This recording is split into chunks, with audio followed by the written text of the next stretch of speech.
Աննա Գրիգորյան, Հայաստան, խոսքը ձեզ եմ փոխանցում։ Շնորհակալություն, պատվիրակներ, գործընկերներ։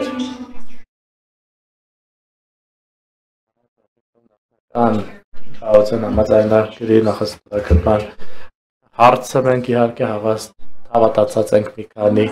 արմատական հարցերով, որովհետև մենք կարծում ենք, որ պետք է լինի տևական եւ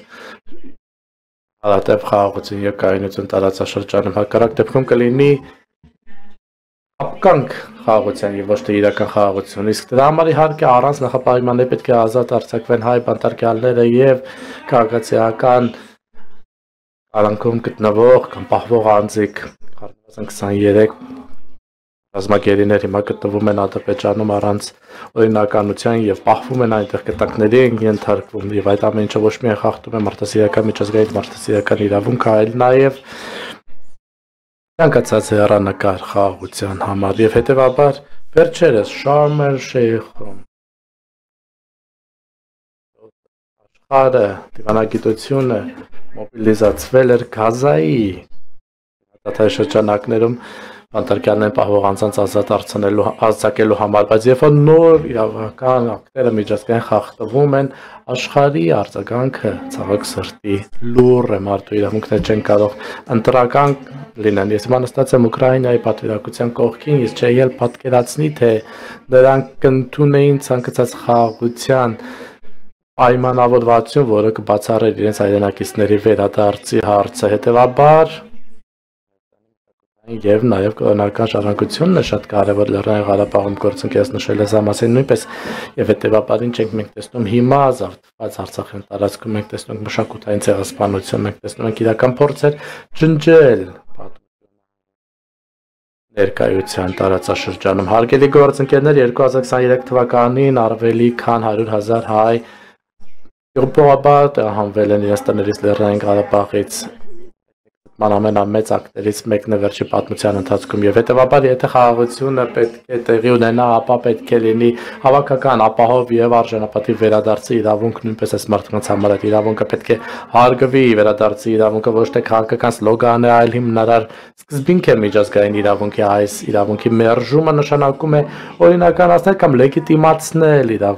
իրավունքների խախտումը այդ մարդկանց, ովքեր հազարավոր տարիներ ապրել են այդ տարածքում եւ մյուսը իհարկե ադրբեջանական ուժերի գոյությունը կամ ներկայությունը Հայաստանի Հանրապետության իշխան տարածքում ներառյալ գերեզմանների եւ գերեզմանավայրերի զավթում ներառյալ իմ դավայրում քաղաքում եւ հետեւաբար մենք պետք է անհապաղ դուրս բերվեն Հայաստանի Հանրապետության տարածքից դրան այլ ընտրանք չկա հարգելի պատվիրակներ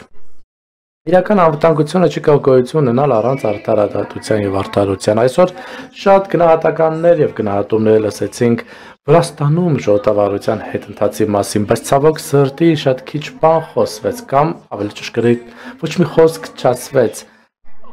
Հայաստանի կառավարության ոչ ժողովրդավարական քայլերի մասին քաղաքական հետապնդումների մասին ընդդիմության հետևաբար ես ձեզ պետք է ճշմարտությունը պատմեմ ցավոք սրտի տասնյակ քաղաքապետարքյալներ կան Հայաստանում ներառյալ մեր գործընկեր խորհրդարանի անդամ Արտուր Սարգսյանը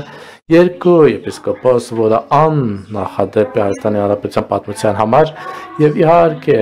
հայտնի հայ դասեր եւ բարեգործ Սամվել Կարապետյան քաղաքապետներ ճակատագովներ բարձրաստիճան եկեղեցականներ Եվ իհարկե մենք նաև տեսնում ենք ուղղակի կառավարության մասնակցություն դատական իշխանությունում եւ ռեալ SMS հաղորդագրություններ վարչապետից ստանալու պրակտիկա, որը ցույց է տալիս, թե ինչքանով է միջամտում քաղաքականությունը, քաղաքական գործիչները դատական իշխանությանը, շատ ենք մենք տեսնում նաև քաղաքական մոտիվացման որոշումներ, որոնք եւ նույն ժամանակ գնահատում են դատական անկախության հարցը եւ այդ բոլոր դատավորներին մենք անուն առանուն գիտենք եւ հետեւաբար պետք է այս ամենը ծառայի օրենքին եւ ոչ թե քաղաքական իշխանությանը եւ որ հակառակն է լինում ժողովրդավարությունը անկում է ապրում եւ այստեղից պետք է ազնիվ եւ արդար խոսեմ ձեզ այդ հայ հասարակությունը ակնկալում է որոշակի գնահատական արձագանք եվրոպացի գործընկերներից եւ սա մի բան է, որը ես պետք է նշեի եւ շեշտել եւ հետեւաբար որպես եզրակացություն ես պետք է ասեմ, որ եթե Հայաստանը ցանկանում է մնալ ազատ եւ ինքնիշխան, ապա չպետք է լինենք բանտարկյալներ քաղաքական մոտիվներով եւ իհարկե արտահայտությունը պետք է լինի թափանցիկ եւ հաշվետու։ Շնորհակալություն։